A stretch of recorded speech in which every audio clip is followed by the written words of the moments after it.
Hi, welcome to Music for the Soul podcast, where we talk honestly about difficult things. This is a place where music, hope, and healing come together. I'm Becky Nordquist. And I'm Steve Seiler, and you are in for a real treat today. You have probably heard our guest sing, even if you don't realize it. We have with us Denise Carite. Denise has been on the house band of The Voice for 10 seasons. She's recorded with Coldplay. Maybe you've heard of them. So anyway, I could go on and on with this resume, but you get my point. How talented is Denise? Her first U.S. tour was with John Legend at the age of 18. So that tells you a little something. And she went to the Berklee College of Music with a presidential scholarship. So with all that groundwork laid, welcome, Denise. Hi, my friend. Hi, we're so glad to have you. And I don't know how he could pick out which things he wanted to share in that intro because there was so much. I'm like, but Katy Perry, but John Legend, but like all these things. It's amazing. Wow, what a fun group. So I'm just gonna jump right in. How did you first become interested in singing? Well, first of all, thank you guys for having me here. This is really cool.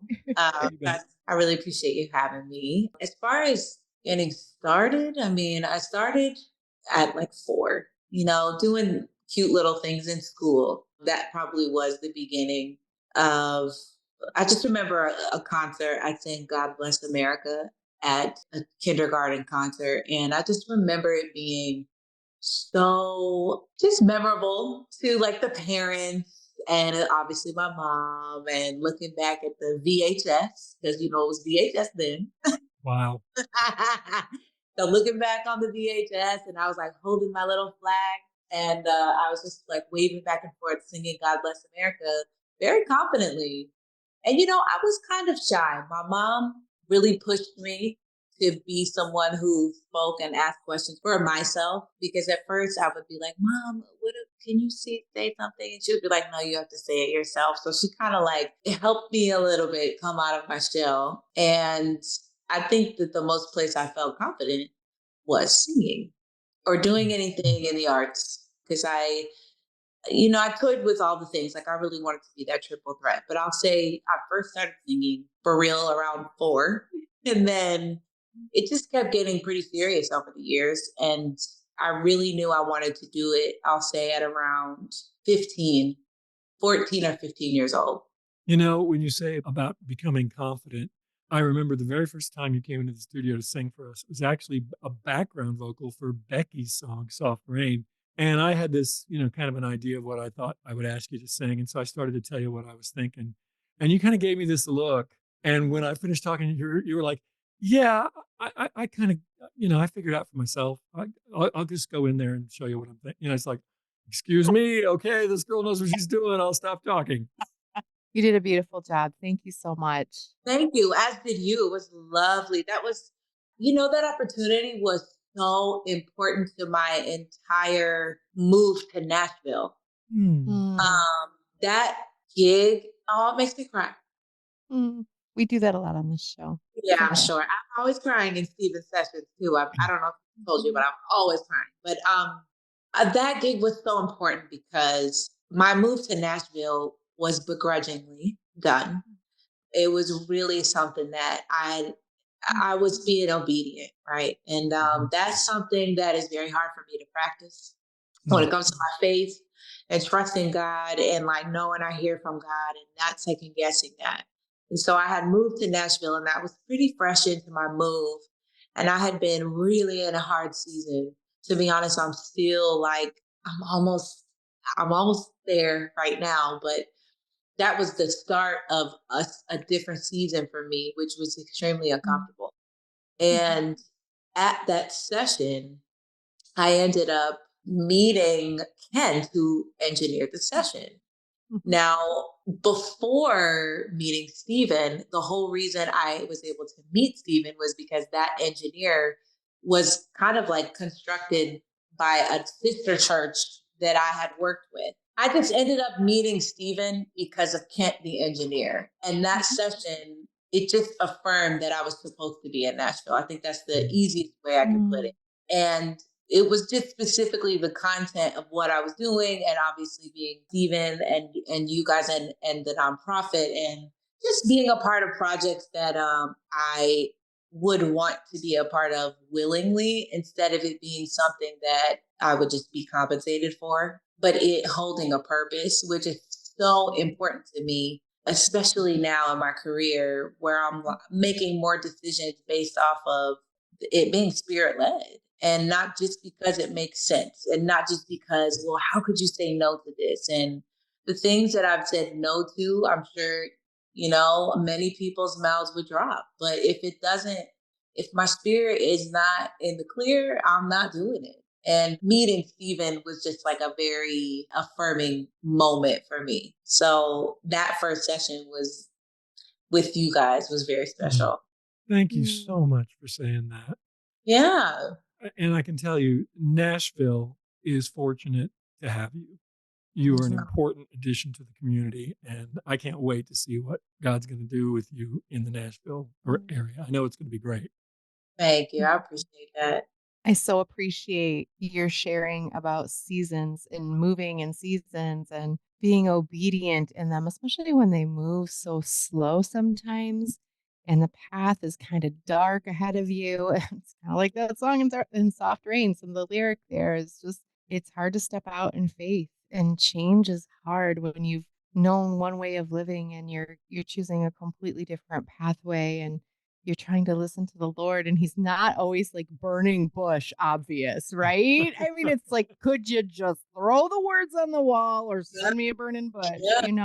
And I just love how you shared, because I think that will encourage some of our listeners that are maybe in that spot that's like, oh, it's just a hard time. And to know that people aren't alone, that's lasting. And what I love, what I'm hearing from you is like, you're looking for the things that last, as opposed to just the big wow. Well, we know people are going to be interested in the big wow too, so we have to ask the big True. wow questions. So you decide at 15, hey, I think I want to do this singing thing maybe professionally. And then within 3 years, you're on tour with John Legend. Can you kind of describe how that came about? That sounds like a God thing. It does. Firstly, I have to really just give so much honor and credit to my mom, who, I mean, fully 120% supported anything that I wanted to do. I don't even know how she did it, because I'm thinking about just life, how hard it is to adult myself. And so to adult myself and another child, and my mom was a single parent, and really figured out a way for me to be in all the extracurricular activities, all the things that I just wanted to experiment with doing. She did her best and really, I mean, exceeded me being able to just try out everything. And so I'm thankful for that. And at 15, I ended up auditioning for Star Search, because it came back around with Arsenio Hall as the host. And my mom was like, all right, let's do it. And I did an audition tape, and I got the call back, went and got on the show. And that was really the moment that I was like, okay, that was the affirming moment of like, I could really see myself doing something like this for real. I had made it to the semifinals. And then shortly thereafter, I want to say within the year, I then also auditioned for the Apollo, and they had televised that. And I also went through, and I ended up being like a finalist. There was like a 3-way tie. I didn't win either show, and I was okay with it. I was sad, but I wasn't like devastated. I just was like, all right, I'm just going to do more. Like, I just wanted to do more. And I'll say from there, I just got really serious about any type of musicality. So doing more camps, music arts camp. I did this camp called Arts Alive that they have in Scranton, Pennsylvania. And then I did Governor School, which is a government funded school that you audition for. And they pick 200 people within the state of Pennsylvania. And then they put you up for about 5 weeks for free, and you study. And it was all of the arts. So it was visual arts, it was journalism. I mean, it was everything. And that, again, all of these types of programs are what helped cultivate me and like put me through training. All along that journey, I had a mentor, and she at the time was singing background for Lauryn Hill. And so, I mean, you know, the Miseducation of Lauryn Hill album is still legendary to this day. And so imagine when it first came out. So it was crazy. Like it was a frenzy about Lauryn Hill. And she was singing background for Lauryn Hill and she had come off the road. And so I had kind of, there were many similarities between her and I. Her father had been born and raised in Scranton, Pennsylvania. And then her mother was from Jersey, which is where she ended up actually being a longtime family friend of Lauryn. And so we just kind of clicked and hit it off. And she just was so embracing and just taught me so much. She was just like, this is what you should do. This is what you shouldn't do. I mean, she was like, and I've done this in life and I really wish I didn't. She was so raw, so honest. And she was like, I just think you should come over and spend time, like just see what I do. Like she just was, man, she was incredible. And so she ended up going out with John Legend. John Legend came from Ohio to Scranton, PA to do ministry at a Baptist church. And he had the music really beautiful at that time. And so that's how they met, was them being in Scranton. And his journey kind of took off because of, you know, who he was in conjunction with. And he ended up working on his album and he took her on the road with him. During his Get Lifted tour, he had like kind of a soprano that kind of kept coming and going as far as the seat. Like it just, one girl was there and then she kind of couldn't be there anymore. Then another girl was there, she couldn't be there anymore. And Tara, which is her name, Tara Watkins, she called me and was like, I really think that you should pack your bag. I think you should pack your bag this summer. I don't feel like you're going to be, you know, home. I think just pack your bag as if you're going to come out on the road. And my mom was like, what? And I was like, what? But I packed my bag. And actually, you know what? That's so powerful how you can really speak things that you really want to see into existence, because I really packed my bag and I really was, I was hopeful that I would go out on the road. And lo and behold, she said, there's a spot, you know, this girl had to leave and we need someone ASAP. And so I drove out 2 hours to New York and I just sang a couple of songs with John, and he had already known me because we had done a couple of like gigs for Tara, which is so funny. We had done gigs for Tara and she was teaching me how to sing background. So I was like I just was being groomed in the positive way to do this. And so anyway, I went and auditioned and he didn't necessarily say anything that day, but I ended up getting the gig maybe a week later and left like immediately. And my mom was great. My mom definitely wrote up a contract for Tara. Wow. This is because my mom Paula don't play. Okay, she's from the military. So she don't play about her baby. So, but Tara was, you know, I was in the hands of her as a caretaker, and honestly, everybody on the road was incredible. I was really covered. I was covered. I mean, because you know, it gets a little crazy out there, but it was awesome. Like everyone. I mean, I had moments where people were just trying to test my strength, but it was only all to make me very strong to withstand really the industry. And I'm so thankful for it. Like I did not get taken advantage of. I really didn't. I had an incredible experience. It was 5 weeks, and it was 5 weeks that changed my entire life, to be honest. What a gift. All of that just sounds like a meant to be kind of gift that God was orchestrating for you. Just, of course, God's the one who gave you this incredible talent. So he's thinking, how do I get this child out on the road and get her started early so she can have the career she needs? And I love that because, you know, everybody always wants to know, well, how did you get to do that? How did you get to do this? How did you get to where you are? You know, I'm sure you've heard that before and been asked that before. Every story is different, right, Bex? It is. You couldn't plan it yourself, and it's a matter. But what I find is reoccurring, if there's, you know, people asking that question themselves right now as they're listening, is you were just out doing your thing. Like you said, you didn't come in first at the one competition, but you just wanted more of it, and so you immersed yourself in the craft. And I wonder often if God doesn't go, well, how much are you going to immerse yourself in this? How Mhm. committed are you? So that's just such a great story too. And I loved, you packed your bag. You were hoping and waiting expectantly, Mhm. and that's, I think no matter what we're looking at, we're waiting expectantly because we know that he's moving. We don't know how he's moving. We don't know where he's moving us to, but we wait expectantly, knowing that we can trust the one who sees the other side. And I gotta give a shout out to mom here too, because Right? Oh, please. my parents were like that. My parents Mhm. believed in me before I even knew there was anything there to believe in, and gave me so many opportunities. And I just want the moms and dads out there who have a child that has creative interests who are listening to this to hear what that advocacy of your mom meant for you in the encouragement of your talent and in the saying yes to opportunities and also the watching out for you part. Mhm. Because it's easy to see the bright lights and think, oh, I got to run towards this. And just have a parent who will stand with you and be there as counsel and mentor, in addition to the mentor Tara that you had.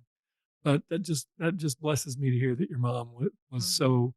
Hey, way to go, mom! I just want to say straight to your mom, way to go, mom! She is the GOAT. She really is. She is, seriously. I don't know how she did it. I really don't. I'm just very thankful.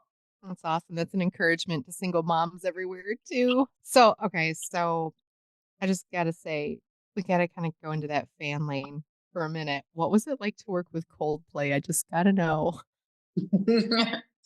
I will say that so the beginning of that started in 2017.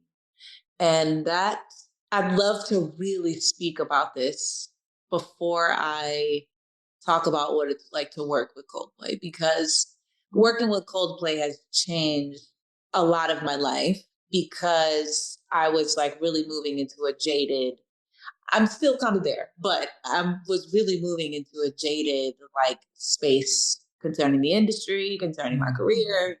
And at that time, when I met them and when we had worked with them for the first time, I had left working for The Voice. So I worked on The Voice for 5.5 years. I was in the house band.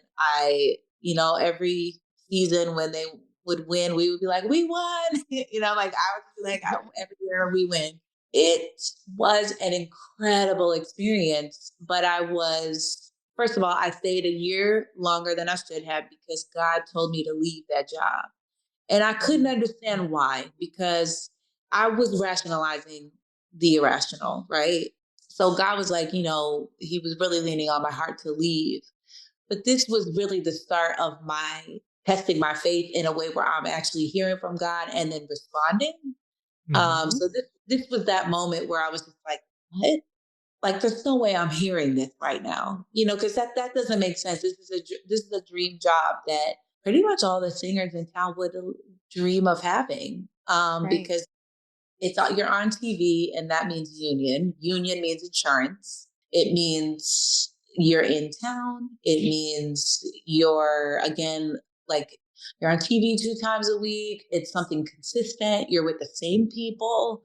You're taken care of. It's a production that's pretty well funded, and again, it's consistent. And those are things that don't come often, right? Because we're independent contractors. So we go from gig to gig. We don't know what tomorrow really isn't promised. A gig can come today and it can fall through tomorrow. And Yep. it could be a $10,000 gig. It could be a 2,000, it could be a 200, right? And so there's all these varying things, variables of the industry. And so God told me to leave that job a year, and I waited. And then I decided to leave. Well, during that time that I had already left and had no job. I had no job in sight, which is also not like me either because I'm very serious about my money. But I decided to take the leave. During that time, we got asked, hey, would you want to be a part of a Coldplay session? And when I say we, it was the three of us that sang background for The Voice. Hmm. Well, the only person that was available was me. And why? Because I left the job. And so I just think about had I stayed, I wouldn't have had that opportunity. Fast forward, now I have a co-write with Coldplay because they are so kind and so sweet and so incredible that it's granted me residuals. Hallelujah. Yeah. And it was a single. So imagine had I not left, right? And so that's another thing. All of this has to do with faith and Yes. obedience and the Holy Spirit, essentially, and really trusting in God. But anyway, so 2017, we worked on a BBC event, and he did some covers, and it wasn't all of Coldplay. It was just Chris, but he was representing Coldplay, and it was a BBC celebration. It was like a very intimate setting, or like a recording, and he had taken well to us. He just really enjoyed us, and the album that they were working on next was a little bit more collaborative, and it's called Everyday Life. And so they just brought in a lot of different artists and a lot of different styles of music across the world.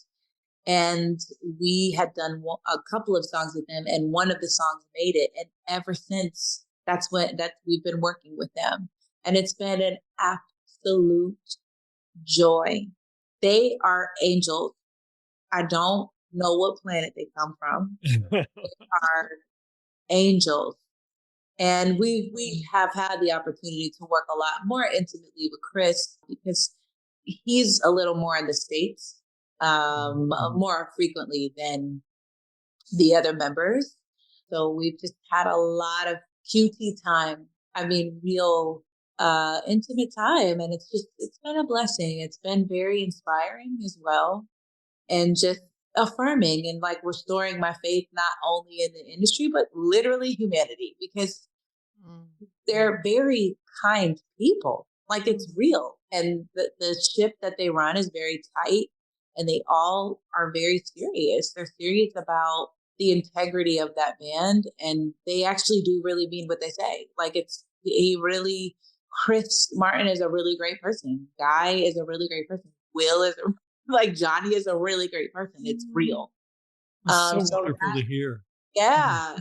And it's wonderful to be around. It's an honor to be around. Thanks for giving that insight, kind of that backstage view, because you often wonder how authentic certain artists are. And this is just a beautiful gift. Thank you for giving that to us as people who don't know them, and to hear that they are truly authentic. Can we talk about your versatility for a second? I want to know how you became such a versatile singer, because just in the short time we've been able to work together, we've worked on some very different things, and everything that I put before you, you are able to interpret and do a great job with. So how did you get to the place where you can sing so many different styles?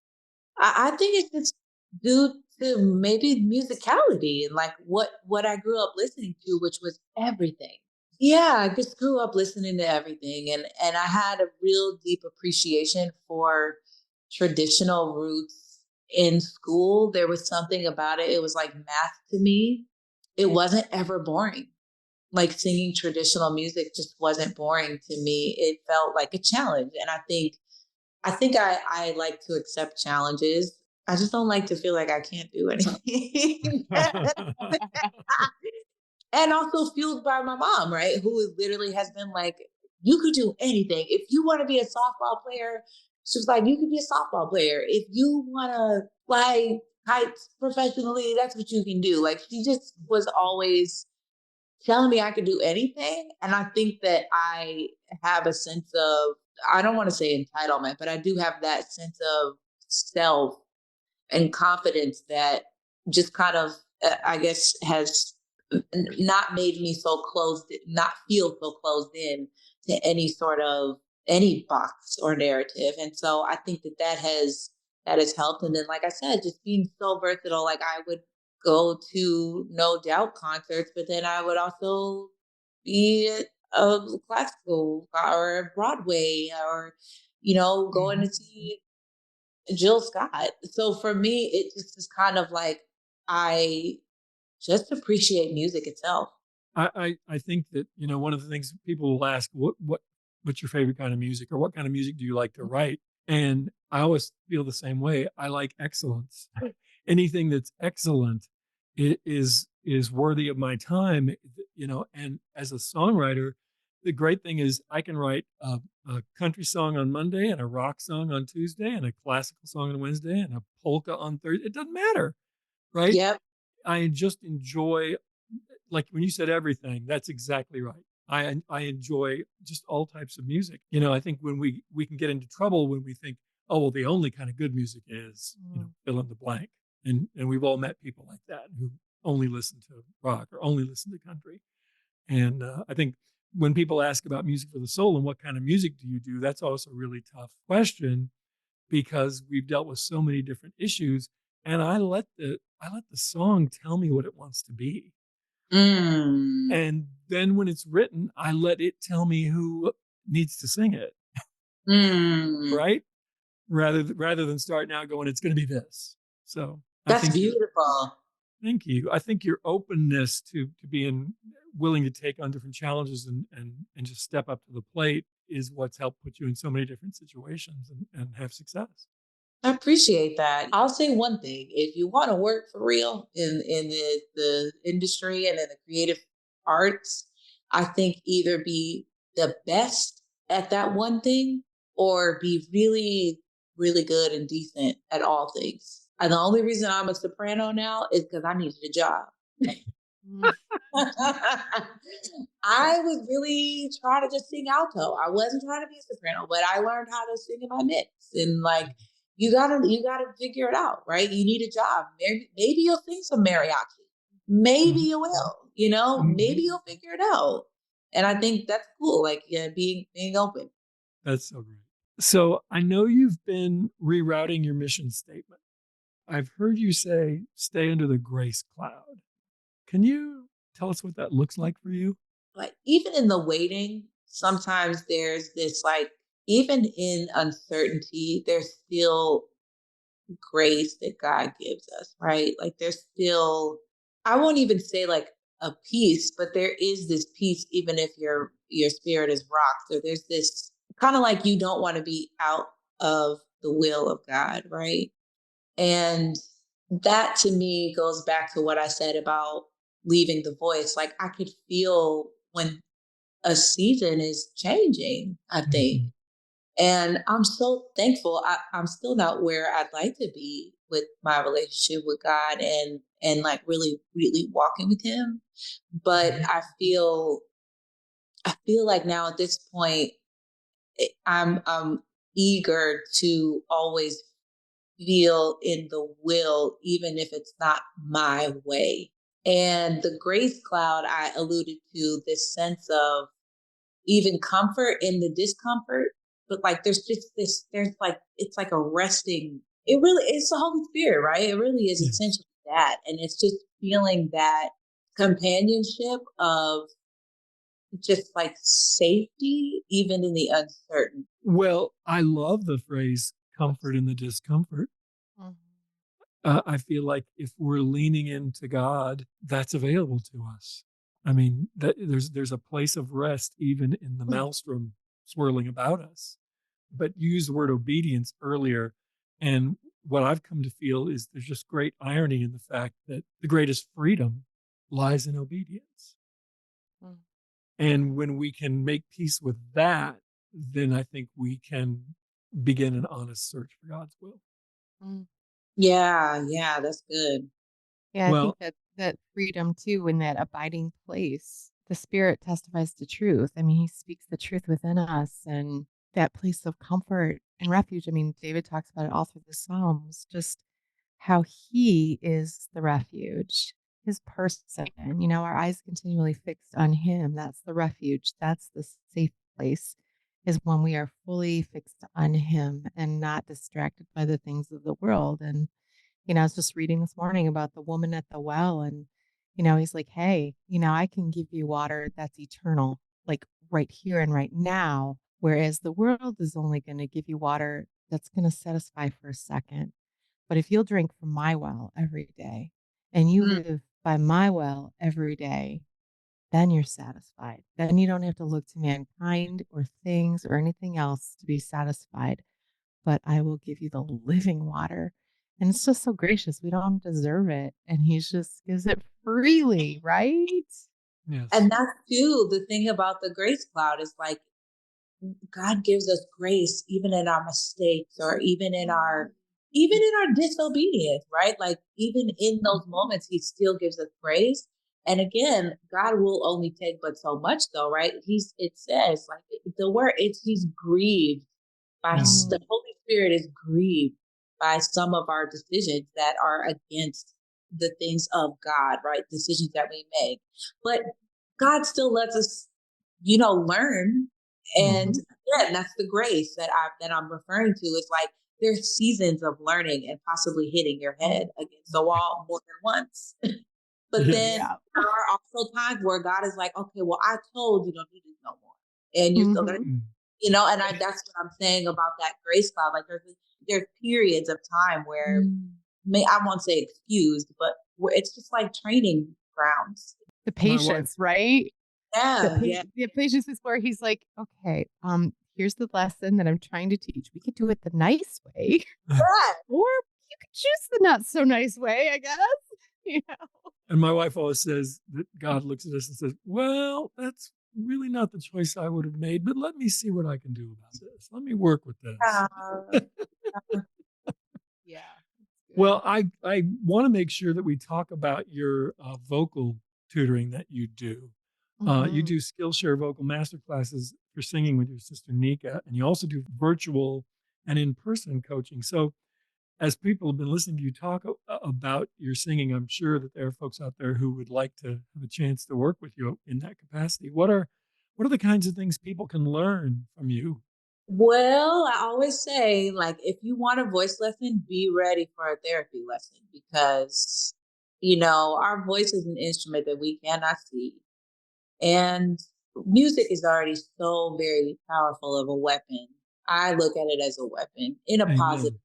The word weapon it could have more negative connotation than positive, but maybe I think the better word would be tool because we Hmm. can build with tools, right? And Hmm. so I think the biggest thing is being emotionally ready for a voice lesson because our instruments in our body, and our body is our vessel. Our body is what gets us up every morning. Our body it needs food. Our body needs intimacy in some sort of way. We need to hug people. We need to talk to people. We just use our voice for so much. And I think that is something that's neglected when thinking about the voice and thinking about singing. It's so much more than technicality. It's so much more than skill. It really truly is a gift to make vibrations out of your throat Yes. and, and help a sound come out, and form a sound. And so you can expect things to be maybe a little emotional, feelings to be tapped into that in a positive way so we can use it for good and use it as a tool. Hmm. Also, I'm traditionally trained, so I always revisit traditional roots. I just think it's really important. You don't necessarily have to sing an opera, a piece, but I do think it's just something to have under your belt for safety reasons to know how to sing properly and safely. Because a lot of us even talk in not necessarily a healthy register, right? So that's something that you'll learn, and obviously you'll have fun.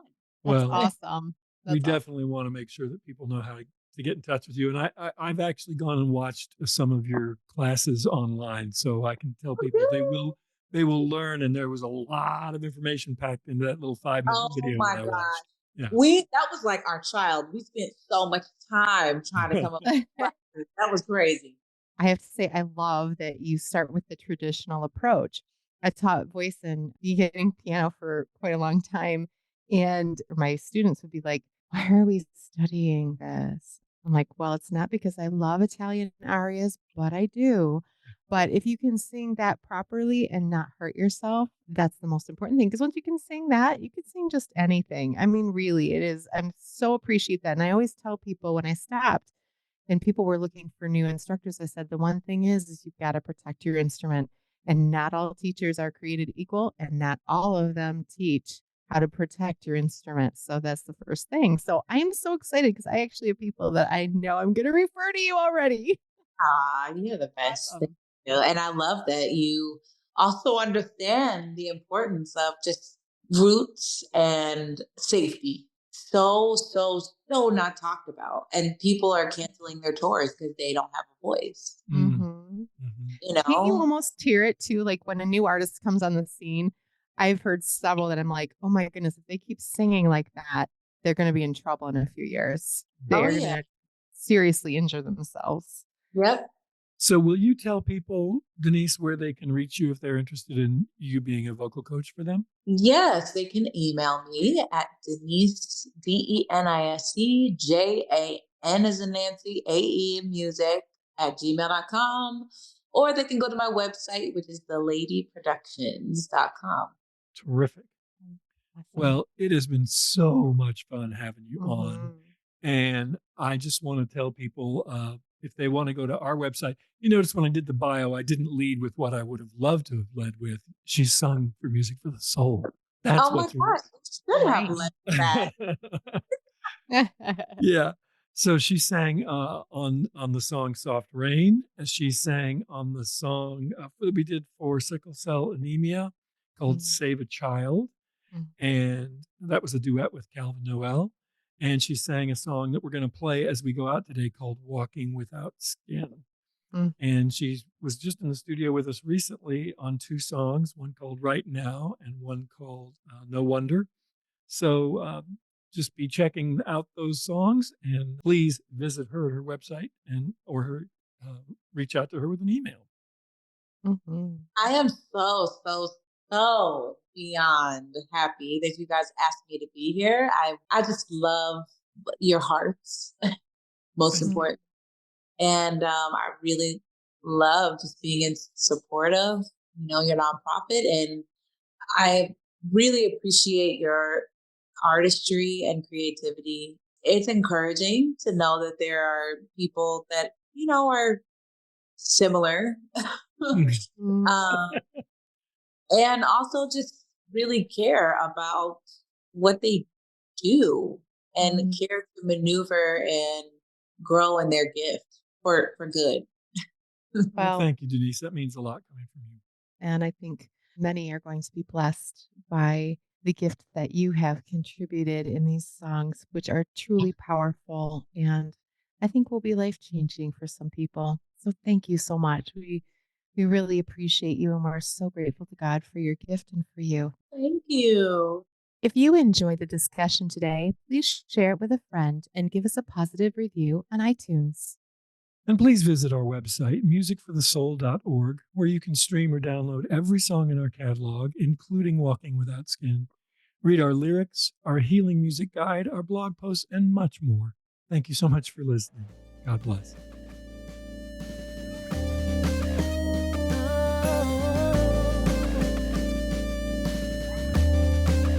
The pain is raw, every inch of my heart like an open wound. I can't go on, I'll drown if I don't stop the bleeding soon. Where can I find some protection to prevent this ongoing infection? I'm walking without skin, walking without skin.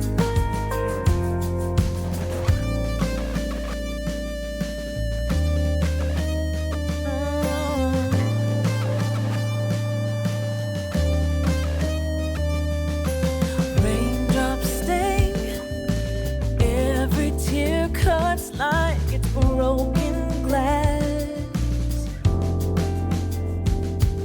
Your violence stalks like a shadow that will not pass.